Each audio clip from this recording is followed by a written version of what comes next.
محمد كما صليت على إبراهيم وعلى آل إبراهيم إنك حميد مجيد. اللهم بارك على محمد وعلى آل محمد كما باركت على إبراهيم وعلى آل إبراهيم إنك حميد مجيد.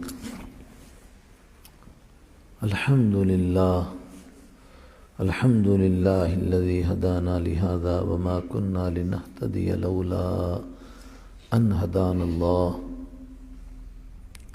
ونشهد أن لا إله إلا الله وحده لا شريك له ونشهد أن سيدنا وسندنا وحبيبنا ونبينا محمد صلى الله عليه وسلم.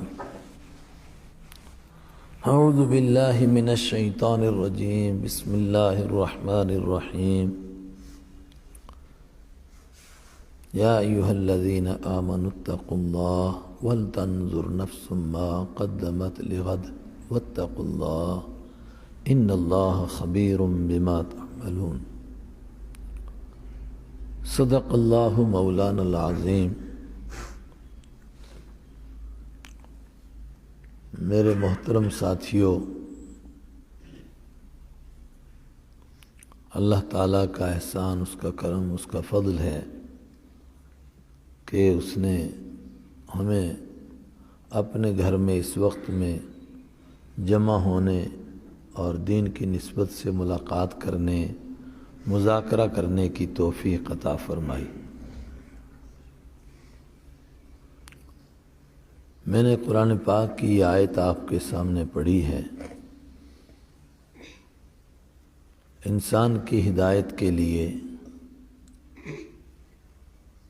قرآن پاک کے بہت سارے مقام ایسے ہیں کہ بہت مختصر سی آیت اسی پر آدمی غور کرتا رہے تو اس کے لیے کافی ہو جائے. ان میں سے یہ بھی ایک آیت ہے. اللہ تعالیٰ نے ایمان والوں کو مخاطب کیا اور ان کا نام لے کر ان کو پکارا، یا ایھا الذین آمنو، اے وہ لوگوں جو ایمان لا چکے ہو، جو مان چکے ہو، اتقوا اللہ، اللہ سے ڈرو، اللہ کا تقوی اختیار کرو، اللہ کی نافرمانی کرنے سے بچو، گناہ کر کے اللہ کو ناراض کرنے سے بچو. اتقوا اللہ، اللہ سے ڈرو. اور ڈرنے کا مطلب کیا ہے، کیا کام کرنا ہے؟ وَلْتَنْظُرْ نَفْسٌ مَا قَدَّمَتْ لِغَدٍ. ہر آدمی ایک ہی فکر میں لگا رہے کہ میں نے کل کے لیے کیا جمع کیا ہے، آخرت کے لیے کیا جمع کیا ہے. ہر صبح کو اٹھے، رات پر غور کرے کہ پوری رات گزری، آج کی رات میں نے موت کے بعد جو زندگی آئے گی اس کے لیے کیا کیا ہے. صبح ہو، دن پورا گزرے، شام کو آدمی غور کرے آج کے دن میں نے آخرت کے لیے کیا جمع کیا ہے. انسان کوئی کام کرے، کوئی بھی کام کرے، کہیں بھی پہنچے، ایمان کا تقاضا ہے کہ اس سے پہلے غور کرے کہ آخرت میں یہ کام آنے والا ہے یا نہیں. یہ دنیا تو فانی ہے، یہ تو ختم ہو جانی ہے، یہ تو پانی کا بلبلا ہے، یہ دھوکے کا گھر ہے، اس کو تو ختم ہو جانا ہے، اور ختم ہو رہی ہے، اور مسلسل ختم ہو رہی ہے اور ہو جائے گی. مسئلہ میرے اور آپ کے سامنے صرف آخرت کا ہے کہ وہاں جانا ہے، اللہ کی عدالت میں پیش ہونا ہے. ہم دیکھیں کہ وہاں کون سا کام آنے والا ہے. ہم اپنا گھر بناتے ہیں، دیکھتے ہیں کتنے کمرے بنانے ہیں، مہمان آ جائیں گے. بعض لوگ بچیوں والے ہوتے ہیں، وہ پھر دامادوں کے لیے الگ الگ کمرے بناتے ہیں. بیٹوں والے ہیں تو ہر بیٹے کے لیے الگ الگ کمرے بناتے ہیں. تھوڑا سا یہ بھی ایک خیال رہے کہ ان میں سے آخرت میں کون کام آنے والا ہے. اور جب ہم اس سوچ کے ساتھ چلیں گے کہ آخرت میں کام آنے والا کیا ہے؟ وَلْتَنْظُرْ نَفْسٌ مَا قَدَّمَتْ لِغَدٍ، ہر جان یہ فکر کرے کہ اس نے کل کے لیے کیا بھیجا ہے۔ تو بہت سارے کام جو ہم سمجھ رہے ہیں کہ شاید ہم نے یہ کل کے لیے کیے ہیں، تو غور کرنے سے پتہ چلے گا وہ تو آج کے لیے ہیں، اس میں تو کل کا کوئی کھاتا ہی نہیں ہے۔ یہ آج کے لیے کام کیے ہم نے، کل کے نہیں کیے۔ برابر کے گاؤں میں ایک بڑی مسجد بنی، ابھی اترتے ایک صاحب بتا رہے تھے کہ یہ اس علاقے کی سب سے بڑی مسجد ہے، بلکہ اس ڈسٹرکٹ کی بڑی مسجد ہے، بلکہ 4 ڈسٹرکوں میں سب سے بڑی مسجد ہے۔ اگر اسی نیت سے بنی کہ بڑی مسجد بنے تو یہ تو کل کے لیے کام نہیں ہوا، یہ آج ہی کے لیے ہوا۔ لوگ کہیں گے ہاں بڑی مسجد بنی، ماشاءاللہ بہت اچھا ہوا، زبردست ہوا۔ قیامت کی نشانیوں میں سے ایک نشانی ہے کہ مسجدیں بڑی ہوں گی، نمازی چھوٹے ہوں گے، دکھانے کے لیے بنیں گی، فخر جتانے کے لیے بنیں گی۔ مسجدوں پر فخر کیا جائے گا، ہمارے یہاں ایسی خوبصورت مسجد ہے، اس کے مینارے کے اوپر 4 کلو سونا چڑھا ہوا ہے۔ تو وہ سونا کیا کریں گے 4 کلو پر؟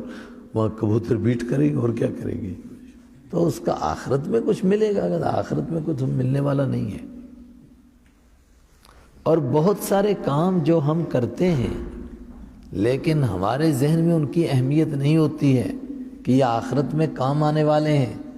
جب اس طور پر غور کریں گے کہ ہم کوئی کام کریں جو آخرت میں کام آئے، تو بہت سارے کام ایسے نظر آئیں گے کہ جن کو ہم نے چھوٹا سمجھا تھا، حالانکہ وہ کام بہت بڑے تھے۔ بظاہر بڑی چھوٹی سی بات تھی، لیکن وہ تو آخرت میں بہت کام آنے والی تھی۔ کوئی ٹوٹا ہوا دل آدمی، کوئی پریشان آدمی، کوئی مصیبت کا مارا ہوا آدمی آپ کے پاس آ گیا، آپ اس کو کچھ دے نہیں سکتے، کچھ مدد نہیں کر سکتے، آپ نے اس سے پیار سے بات کر لی، محبت سے بات کی، آپ نے کہا کوئی بات نہیں، جیسا آپ کا حال ہے میرا بھی وہی حال ہے، دونوں برابر ہیں اس میدان میں۔ اس کو تسلی ہوئی کہ اچھا مولوی صاحب کا بھی یہی حال ہے، کہا نہیں آپ سے بھی زیادہ خراب ہے۔ تو اس کو تھوڑی سی تسلی ہو جائے گی، برداشت کرو، اللہ پر نظر رکھو، اللہ کی طاقت پر نظر رکھو، یہ تو آخرت کے لیے بڑا کام ہو جائے گا۔ وَلْتَنْظُرْ نَفْسٌ مَا قَدَّمَتْ لِغَدٍ، ہر آدمی ایک ہی فکر میں لگا رہے کہ میں آخرت کے لیے کیا کر رہا ہوں۔ لیکن ہم اس دور سے گزر رہے ہیں جہاں سارے کام دنیا کے لیے ہوتے ہیں، آخرت کے لیے کوئی کام نہیں ہوتا ہے۔ سورہ کہف ہر جمعے کو پڑھنی چاہیے، دجالی دور ہے اس لیے زیادہ یاد ہونی چاہیے۔ سورہ کہف میں 3 قصے ہیں۔ سب سے پہلے اصحاب کہف کا قصہ، انہم فتیۃ آمنوا بربہم وزدناہم ہدی، وہ کچھ جوان تھے، اٹھ کھڑے ہوئے تھے اللہ کے دین کے لیے، ایمان لے آئے تھے، وزاد ہم نے ان کی ہدایت میں اور اضافہ کر دیا۔ ان کا قصہ ہے، لیکن ان کے قصے کے پیچھے بہت عجیب راز ہے۔ تحقیق کرتے کرتے لوگ تھک گئے، اور پہلے کہتے تھے کہ چراغ کا تیل ختم ہو گیا، اور آج کہیے کہ بجلی کا بل دیتے دیتے تھک گئے۔ لیکن ابھی تک لوگ یقین کے ساتھ اس نتیجے پر نہیں پہنچے کہ یہ کس دور میں یہ قصہ پیش آیا۔ کتنا ظالم بادشاہ تھا کہ سب کی پوجا کراتا تھا مگر اللہ کی عبادت کرنے کی اجازت نہیں دیتا تھا، لوگوں کو اپنے سامنے سجدہ کراتا تھا، شرک کراتا تھا، کفر کراتا تھا، مگر اللہ کو مانا جائے، اللہ کی عبادت کی جائے، یہ اس کو برداشت نہیں تھا۔ ابھی تک لوگ نہیں معلوم کر پائے کہ وہ بادشاہ کون سا ہے۔ اتنا ہی نہیں، یہ کس ملک میں واقعہ پیش آیا، یہ کس دور میں واقعہ پیش آیا، کچھ معلوم نہیں ہے۔ ایسے لوگ اندازے لگاتے ہیں۔ ہمارے یہاں ایک تفسیر ہے البحر المحیط، علامہ غرناطی کی تفسیر ہے، وہ چونکہ خود اندلس کے تھے تو وہ ہر چیز کو کھینچ کھینچ کے اندلس میں لے جاتے تھے۔ ان کی تفسیر میں یہ بھی ہے کہ موسیٰ علیہ السلام جو مچھلی لے گئے تھے ساتھ میں، تو وہ مچھلی کہاں گری تھی، وہ زندی رہی کہ مر گئی؟ وہ کہتے پکی وہ اندلس میں تھی، اس لیے کہ میں نے کشتی میں ایک مرتبہ ایک آدھی مچھلی دیکھی تھی۔ تو ہر چیز کو وہ اندلس میں لے جاتے ہیں۔ وہ اصحاب کہف کو بھی کھینچ کے ادھر ہی لے گئے۔ زیادہ تر لوگوں نے ترکی کے اس شہر کو کہا جس کا نام ہی افسوس ہے۔ اب وہاں تو افسوس یا افسوس کیا لفظ تھا، لیکن ہمارے یہاں بھی بڑا اچھا ہے افسوس، بدقسمت شہر، بڑا بدبخت شہر۔ بادشاہ کون سا تھا؟ تو اس علاقے میں، اس ملک میں کوئی بادشاہ گزرا ہے، تو اس کا نام تھا دقیانوس۔ یہ اس کا نام تھا، یہ کوئی لغوی معنی نہیں ہے کہ دقیانوس کے معنی بے وقوف، لیکن وہ اتنا بے وقوف تھا کہ بے وقوفی اس کے ساتھ چپک گئی۔ آج دنیا میں اگر کسی کو بدترین دماغ والا کہنا ہو تو کہتے دقیانوس ہے، پتہ ہی نہیں اس کو کچھ، ایسی فرسودہ باتیں کرتا ہے۔ اور دوسرے لوگ اٹھے، انہوں نے کہا نہیں، یہ تو حلب میں یہ غار ہے۔ کسی نے کہا کہ نہ، یہ تو لبنان میں غار ہے۔ اور ابھی ایک مصری پروفیسر ہیں، بڑے زبردست عالم ہیں، الاستاذ التفسیر زبیان، تو انہوں نے تو اس کو یقین کے ساتھ لبنان میں پہنچا دیا، مگر یقین سے کسی کو معلوم نہیں کہ یہ بادشاہ کس دور کا تھا، اور پتہ بھی نہیں چلے گا قیامت تک۔ کیوں؟ اللہ کو دکھانا ہی یہی ہے، یہی اس کا راز ہے کہ وہ کتنا طاقت والا، اپنے آپ کو دبدبا دکھا رہا تھا، میرا نام رہے، میں کسی کو سر نہیں اٹھانے دیتا ہوں۔ خدا نے اس کا نام ایسا مٹا دیا کہ مل ہی نہیں رہا، تاریخ میں تلاش کر کر کے تھک گئے۔ اور وہ جوان، وہ کہیں نام اپنا روشن کرنے گئے تھے، انہم فتیۃ آمنوا بربہم وزدناہم ھدی وربطنا علی قلوبہم اذ قاموا فقالوا ربنا رب السماوات والارض لن ندعو من دونہ، ہم اس کے سوا کسی کی عبادت نہیں کر سکتے ہیں۔ وہ غار میں گئے، اللہ کے ہاں ان کی قیمت تھی، کیونکہ صرف آخرت کا مسئلہ تھا، ان کے سامنے اور کوئی مسئلہ نہیں تھا۔ وَلْتَنْظُرْ نَفْسٌ مَّا قَدَّمَتْ لِغَدٍ، کل کے لیے کیا کیا ہے، اس کی فکر تھی ان کو۔ غار میں چھپ گئے، اور جب غار میں چھپے جا کر، تو قرآن پاک نے اس پر چند تبصرے کیے ہیں۔ جو آخرت کے لیے، اللہ کے لیے، صرف اللہ کے لیے گھر چھوڑتا ہے، اپنا آرام قربان کر دیتا ہے، اپنے گھر کو قربان کر دیتا ہے، رشتہ داری کو قربان کرتا ہے، تعلق کو قربان کرتا ہے، اللہ کے یہاں اس کی کیسی قیمت ہوتی ہے، اللہ کے یہاں اس کا کیا مقام ہے۔ قرآن کو اتنا کہنا تھا کہ وہ غار میں گئے اور وہ سو گئے، کافی تھا اتنا کہنا، لیکن قرآن نے یہ تھوڑا کہا، کیا کہا؟ وَضَرَبْنَا عَلَىٰ آذَانِهِمْ فِي الْكَهْفِ، ہم نے غار کے اندر ان کے کانوں کو تھپکی دے کر کے سلا دیا۔ کیوں؟ گھر میں بچہ ہوتا ہے تو ماں اس کو سلاتی ہے، آہستہ آہستہ اس کے کان پر مارتی ہے، اس سے اس کو عجیب قسم کی آواز آتی ہے، اس سے نیند آتی ہے۔ غار میں کون تھا ان کو تھپکی دینے والا؟ فرمایا ہم نے تھپکی دی ان کو۔ غار میں سو گئے، 309 سال تک سو رہے، 309 سال تک سوتے رہے۔ اتنا عرصہ تو بیڈ سور کیوں نہیں ہوئے ان کو؟ جسم میں پھوڑے کیوں نہیں ہوئے ان کو؟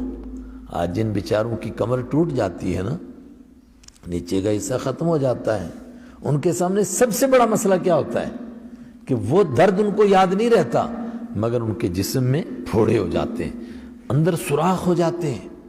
ابھی ایک صاحب ایکسیڈنٹ ہوئے بیچاروں کی، وہ کمر ٹوٹ گئی، تو میرے پاس پہنچے کہ کوئی اس کا علاج کچھ ہو، تو میں نے ڈاکٹروں سے مشورہ کیا، تو انہوں نے کہا کہ اس بندے سے ہمارے وہاں ویڈیو کال کراؤ اس کے ساتھ، یہیں کا اسی علاقے کا ہے، دیکھتے ہم۔ تو اس کو کہا پاؤں کی انگلی ہلاؤ، اس طرح اس نے کہا کہ کچھ امیدیں لگتی ہیں، تو کچھ امید سی لگی ان کو ڈاکٹروں کو، لیکن جب انہوں نے کمر دیکھی، آئے ہائے اس میں تو سوراخ ہو گئے تھے، تو انہوں نے کہا ایسے بدبخت لوگ، تم اس کی کروٹ بھی نہیں بدل سکے، تو کروٹ بدلتے، کم سے کم اس کا جسم ٹھیک رہتا۔ تو یہ غار میں 309 سال تک سوتے رہے، ان کو بیڈ سول کیوں نہیں ہوئے؟ اتنا کہنا کافی تھا کہ وہ کروٹیں بدلتے تھے، چونکہ مرے ہوئے تھوڑے تھے، زندہ تھے۔ تو جس طرح آدمی سو جاتا ہے رات کو تو سوتے ہوئے کیا کرتا، ادھر کروٹ بدلتا ہے۔ لیکن اللہ کے حبیب صلی اللہ علیہ وسلم نے فرمایا وہ آدمی جو اپنا مزاج بناتا ہے اللہ کو یاد کرنے کا، یہاں تک کہ بے ساختہ اس کے منہ سے اللہ نکلتا رہتا ہے، رات کو جب کروٹیں بدلتا ہے تو ہم تو کیا کرتے ہیں، جب کروٹیں بدلتے ہیں تو پاس والے بیچارے توبہ کرتے ہیں، تو رات کو سو تو ڈرتے ہیں بیچارے، پتہ نہیں کیا ہو گیا اس کو۔ لیکن فرمایا جو اللہ کا بندہ کروٹیں بدلتے ہوئے لا الہ الا اللہ سبحان اللہ الحمدللہ یہ کہتا رہتا ہے تو اللہ کو اس کے اس ذکر کے اوپر ایسا رشک آتا ہے کہ فرشتوں کے سامنے پروردگار بطور رشک اس کا تذکرہ کرتا ہے کہ یہ آدم کا بیٹا ہے، تم کہہ رہے تھے یہ دنیا میں جا کر قتل و غارت کرے گا، یہ تو سوتا ہوا بھی مجھے نہیں بھولتا ہے، کروٹیں بدلتا ہے تب بھی میرا نام لیتا ہے۔ تو اللہ کو اتنا کہنا کافی تھا قرآن میں کہ وہ کروٹیں بدلتے تھے، اس لیے ان کو بیڈ سول نہیں ہوئے۔ لیکن یہ نہیں کہا، کیا کہا قرآن نے؟ ہے کوئی حافظ؟ وَنُقَلِّبُ أَفْئِدَتَهُمْ وَنُقَلِّبُ ہم پلٹتے تھے ان کی کروٹیں، ہم کبھی ادھر ان کو کبھی ادھر پلٹتے تھے۔ جس طرح کسی کی کمر ٹوٹ جائے تو اس کی کروٹ کون بدلتا ہے؟ گھر والے بدلتے ہیں نا بھائی، وہ اس کو ادھر سے ادھر کرتے ہیں۔ ان کو کون کر رہا تھا؟ اللہ کہتا ہے وَنُقَلِّبُ ہم ان کی کروٹیں بدلتے تھے۔ اللہ اکبر۔ آدمی مسلسل اندھیرے میں رہے تو اس سے جسم کا کیا حال ہوتا ہے وہ ہم جیسے لوگوں کو معلوم ہے۔ اندھیرے میں مسلسل رہے، اندھیرے میں بیٹھا رہا، روشنی دیکھی نہیں تو جسم کیسا ہو جاتا ہے؟ پیلا پڑ جاتا ہے، بیمار پڑا ہوا مریل قسم کا آدمی، ایسا لگتا ہے پتہ نہیں کہیں قبر میں اس کو بند رکھا ہے۔ مسلسل دھوپ میں رہے تو کالا ہو جاتا ہے۔ تو یہ غار کیسی تھی؟ اگر یہ دھوپ میں تھی تو کالے ہو جاتے، اور اگر یہ سائے میں تھے تو ان کے جسم پیلے پڑ جاتے ہیں۔ وَتَرَى الشَّمْسَ إِذَا طَلَعَتْ تَزَاوَرُ عَنْ كَهْفِهِمْ ذَاتَ الْيَمِينِ فرمایا ہم نے سورج کو حکم دے دیا، چڑھتے ہوئے ادھر کو لگتا تھا مگر ان کے اوپر پورا نہیں لگتا ہے، اترتے ہوئے ادھر کو لگتا ہے مگر ان پر نہیں لگتا ہے۔ وَهُمْ فِي فَجْوَةٍ مِّنْ اور وہ غار کی کشادہ جگہ میں بیچ میں لیٹے ہوئے تھے۔ کیوں؟ اللہ کے لیے نکلے تھے گھر سے، اللہ کے ہیں، ان کی کیا قیمت ہوئی؟ تو وہ تو غار میں چھپ گئے مگر قیامت تک ان کا تذکرہ چلتا رہے گا۔ اس کے مقابلے میں وہ ظالم بادشاہ جو کہتا تھا میں خدا کا نام لینے ہی نہیں دوں گا، میں کہہ رہا ہوں 1450 سال گزر گئے، تلاش کر کر کے ابھی تک مل ہی نہیں رہا ہے کہ ہے کون وہ بدبخت۔ کوئی بھی کہے پتہ چلے وہ کمینہ تھا کون، معلوم ہی نہیں ہوگا۔ یہ تو جو ترکی کے شہر افسوس کا قصہ ہے، یہ کیوں مشہور ہوا؟ کیونکہ بائبل میں بھی اسی طرح کا ایک قصہ ہے اور وہ افسوس نام کے شہر میں ہے، تو بعض لوگ سمجھے کہ شاید یہ وہی قصہ ہو، مگر کوئی ضروری تو نہیں ہے کہ وہی قصہ ہو۔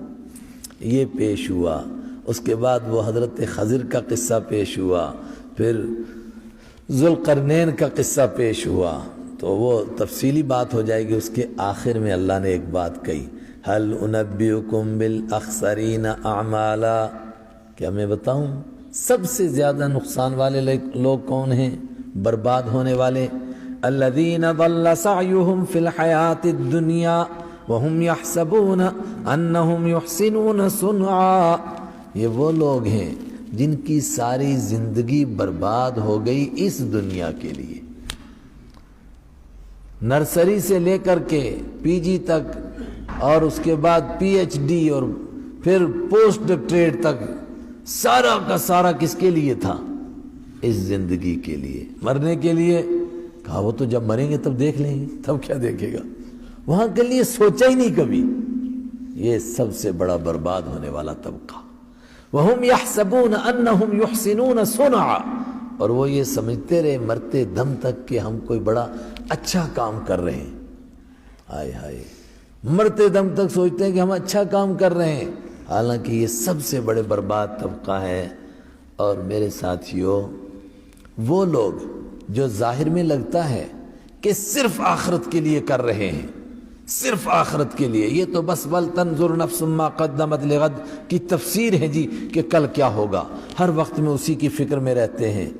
لیکن حضور نے فرمایا قیامت سے پہلے سود عام ہوگا، یہاں تک کہ جو نہیں کھانا چاہے گا اس کو بھی دھواں ضرور لگے گا۔ تو جو کہتے ہیں نا ہم صرف آخرت کے لیے کر رہے ہیں، جب ساری قوم لنگوٹا کس کے دوڑ پڑی دنیا کی طرف تو وہ دھواں ان کو نہیں لگے گا کیا؟ ان کو بھی دھواں لگا، اور اسی دھوئیں کا نتیجہ ہے کہ اب آخرت کے کام بھی ہم جب گہرائی سے دیکھتے ہیں تو لگتا ہے دنیا کے لیے کیے جا رہے ہیں۔ کل کو شاید کام آنے والے یہ کام، وہی مدرسہ بنایا، کیوں بنایا؟ کہتا ہے اس گاؤں والوں نے بنایا، ہم کیا ان سے کم ہیں؟ اچھا بڑا کمال کیا آپ نے، فلاں کام کیوں کیا؟ کہتا ہے اس نے کیا تھا، میں نے اس لیے کیا ہے۔ اس کے اوپر کچھ ملنے والا ہے کیا؟ کچھ نہیں ملنے والا۔ اللہ کے راستے میں خیرات پر کتنا ملتا ہے؟ مثل الذین ينفقون اموالهم فی سبیل اللہ کمثل حبہ انبتت 7 سنابل فی کل سنبلہ 100 حبہ۔ کتنا ثواب، ایک دانے کا 700 دانے، اور اللہ کے راستے میں ہو تو پھر اس کو بھی بڑھاتے چلے جاؤ۔ لیکن اس کے باوجود اگر تھوڑا سا خیال آ جائے کہ دنیا میں بھی میرا تھوڑا نام روشن ہو جائے، لوگوں کو بھی پتہ چلے میں کتنا بڑا ہوں، تو قرآن پاک نے پھر دوسری مثال پیش کی، اَيَوَدُّ أَحَدُكُمْ مَنْ تَكُونَ لَهُ جَنَّةٌ، کیا تم میں سے ہے کوئی جو یہ چاہتا ہو اس کا ایک باغ ہو اور ہر قسم کے اس میں میوے ہوں، اور فَأَصَابَتْهُ كِبَرٌ، وہ اس کو بڑھاپا آ گیا، وَلَهُ ذُرِّيَّةٌ ضُعَفَاء، اور اس کے چھوٹے چھوٹے بچے ہیں، اور اس کے پاس باغ کے سوا اور کچھ ہے نہیں۔ اب وہ سوچتا ہے یار اور کچھ کام نہیں آئے گا، باغ تو پکا کام آئے گا۔ لیکن کیا ہوا؟ فَأَصَابَتْهُ إِعْصَارٌ فِيهِ نَارٌ فَاحْتَرَقَتْ، اچانک رات کو ایسی آندھی آئی جس آندھی کے اندر آگ تھی، اس آگ نے باغ کو جلا کر کے راکھ کر دیا، راکھ کا ڈھیر بن گیا۔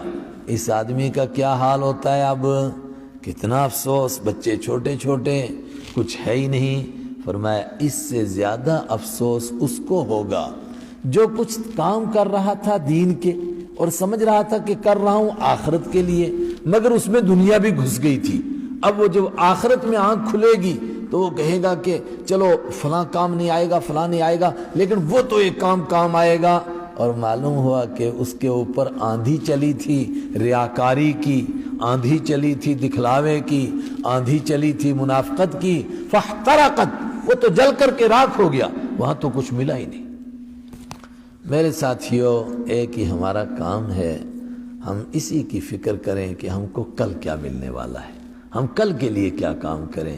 اور مجھے یہ بات اس وجہ سے ذہن میں آئی کہ آپ نے یہ مجلس رکھی، اور ہمارے مشتاق صاحب ان کے کچھ ایسے تعلقات ہیں کہ میں ان کو نہ نہیں کر سکا، ورنہ ہمارے سارے ساتھی تیار کہ صبح کچھ 4 بجے بھاگیں گے جموں کی طرف، تو بھاگتے ہوئے آدمی کو سپیڈ بریک دیکھ کر کے کتنا غصہ آتا ہے وہ آپ کو معلوم ہی ہے۔ لیکن ہم نے کہا نہیں بھائی چلیں گے، لیکن مجھے تھوڑا سا یہ اس کی طرف دھیان گیا کہ ابھی ہم کو اس طرح کا خیال نہیں ہو رہا ہے کہ ہم کو آخرت کے لیے کرنا ہے۔ مثلا میں کہتا ہوں اگر وہی ہمارا تصور ہے تو پھر یہ اتنے سے لوگ بیٹھے ہیں، باہر کا اسپیکر کس لیے چلا رکھا ہے بھائی؟ ایک آدمی کو جوش آ گیا، مسجد نبوی میں ابھی صحابہ زندہ تھے، تو نماز جمعہ کے بعد وہ اپنی برادری کو سمجھاتے تھے تقریر کر کر کے، تو حضرت عائشہ صدیقہ نے فرمایا کہ جناب آپ اچھی تقریر کریں جمعہ کے بعد، مگر وہ میرا تقریر سننے کا وقت نہیں ہے، وہ میرا سونے کا وقت ہے، تھوڑی دیر آرام کرتی ہوں، آپ اتنے زور سے بولو کہ آپ کے سامنے کے لوگ سن سکیں، میرے کمرے تک آپ کی آواز نہیں آنی چاہیے۔ ان کا جوش نہیں ٹھنڈا ہوا، ہماری طرح اس نے اور جوش دکھایا۔ تو حضرت عائشہ رضی اللہ عنہا نے حضرت عمر سے شکایت کی، حضرت عمر رضی اللہ عنہ نے بلایا، کہاں کے رہنے والے ہو؟ کہا فلاں گاؤں کا ہو۔ کہا کیا کرتے ہو؟ کہا وہاں سے لوگوں کو اپنے ساتھ لاتا ہوں، جمعے کی نماز پڑھتے ہیں یہاں، پھر تھوڑا احساس دلاتا ہوں کہ یہ مسجد نبوی ہے، امام صاحب نے آج یہ بیان کیا ہے، ہم نے اس پر عمل کرنا ہے۔ فرمایا بڑی اچھی بات ہے، زور سے کیوں بولتے ہو؟ دوسروں کے آرام میں خلل کیوں ڈالتے ہو؟ اگر دوبارہ سن لیا تو کوڑے لگاؤں گا۔ جب ہم نے آخرت کے لیے کام کرنا ہے، کسی کو ہم سے تکلیف نہیں ہونی چاہیے۔ اسپیکر کا استعمال، یہ موبائل کا استعمال، وہ بیچارہ جوان لگا ہے، اس کو ریکارڈ کر رہا ہے کہ موبائل صاحب تو سن لے، میرے سے تو سنا نہیں جاتا ہے، بند ہے کان۔ کچھ نہیں ہوتا ہے، یہ کام دنیا کے کام ہو جائیں گے، آخرت کے کام نہیں رہیں گے۔ اور خاص طور سے میں آپ کے وادی کے علاقے میں دیکھ رہا ہوں کہ دینی مجلسوں میں بھی نا کچھ زیادہ دکھلاوے کی طرف بڑھ چاہے ہیں، یہ موبائل سامنے رکھتے ہیں۔ میں نے کہا کیا کرتے ہیں؟ کہتے ہیں نشر کرتے ہیں۔ یار سننا ہی نہیں چاہتے لوگ، آپ زبردستی میں گھسا رہے ہیں، سن لو سن لو۔ کہاں سن رہے ہیں؟ کوئی نہیں سنتا ہے۔ اور خاص طور سے جو ریکارڈ کرتے ہیں، تو میرا تجربہ تو یہی ہے، آپ لکھ لیجئے گا، زیادہ سے زیادہ اس ریکارڈ سے ان لوگوں کو کبھی فائدہ ہو جاتا ہے کہ جن کے دل میں تڑپ ہے دین کی، لیکن بیچارے کبھی دینی مجلس میں آئے نہیں، تو وہ اتفاق سے کوئی ایسی بات سن لیتے ہیں تو ان کے لیے ہدایت کا ذریعہ بنتی ہے۔ ورنہ جو ریکارڈ کرتا ہے اس کو ہمیشہ شیطان دماغ میں رکھتا ہے میرے پاس ریکارڈ موجود ہے جیب میں، تو جب چاہوں گا لیے پھرتے ہیں تصویریں جانا دل میں، جب دل نے چاہا گردن جھکائی دیکھ لیا، جب دل چاہے گا تب سن لیں گے، اور مرتے دم تک چاہے گا نہیں دل، اور کبھی سنیں گے بھی نہیں۔ پوچھو کتنے ریکارڈ کیے؟ کہ جب بھرا ہوا ہے موبائل، سنے کتنے کا پتہ نہیں۔ ویسے جب رات کو نیند نہیں آتی تب لگاتا ہوں تو نیند آ جاتی ہے مجھے۔ ہمارے ہاں ایک چودھری صاحب تھے گاؤں میں، بیچارے سیدھے سادے بندے تھے، تو انہوں نے ایک مولوی صاحب لائے۔ مولوی صاحب بھی سمجھو کرائے کے تھے، اکثر چیزیں آج کرائے کی ہیں، کرائے کا امام بھی ہے۔ کرائے کا امام کیسا ہوتا ہے؟ پیچھے سے مقتدی کہتے ہیں، جب اپنی مرضی سے فارغ ہوئے آمین، امام صاحب کہتے ہیں جی جناب آمین، ابھی شروع کرتا ہوں، غلطی ہو گئی۔ یار تو امام ہے کہ مقتدی ہے؟ یہ تو وہ پیچھے والے کہہ رہے ہیں رکوع کر، جی جناب ابھی کرتا ہوں، سجدہ کر، جی ابھی کرتا ہوں۔ تو وہ چودھری صاحب کیا کرتے تھے، مولوی کو کہتے تھے مولوی صاحب کوئی تقریر سناؤ، مجھے نیند آئے۔ جب چودھری خراٹے لینے لگتا تھا نا تب تک بیچارہ وہ سناتا رہتا تھا۔ جب اس کو خراٹے آتے تھے تو پھر مولوی صاحب جاتے تھے وہاں سے، پیسے لیے تھے تو وہ پیسوں کی وجہ سے تنخواہ کا حساب دے رہے تھے بیچارے۔ تو یہی حال ہو جاتا ہے۔ پھر دینی مجلسیں ہیں، ہماری فکر صرف ہر کام پر یہ ہونی چاہیے ہم کو اس پہ آخرت پہ کیا ملے گا، اور وہ کون سا کام ہے جس کی وجہ سے ہماری آخرت برباد ہو جائے گی۔ اور سب سے بڑی بات کہ ہم اچھا کام کریں تو اس کے بعد کوئی ایسا کام نہ ہو جائے کہ جس سے ہماری نمازیں بھی برباد ہو جائیں، روزے بھی برباد ہو جائیں، زکوٰۃ بھی برباد ہو جائے۔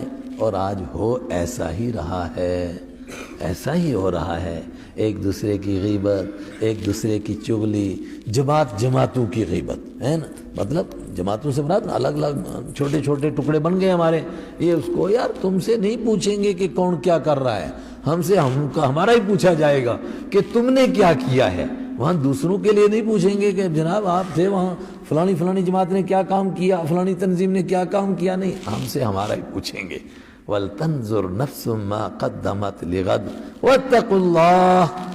اے ایمان والو، پھر کہتا ہوں ڈرو اللہ سے، ایک ہی آیت میں 2 مرتبہ، یا ایھا الذین آمنوا اتقوا اللہ، اے ایمان والو اللہ سے ڈرو، وَلْتَنْظُرْ نَفْسٌ مَا قَدَّمَتْ لِغَدٍ، اور ہر جان، ہر انسان اسی فکر میں رہے کہ اس نے کل کے لیے کیا بھیجا ہے۔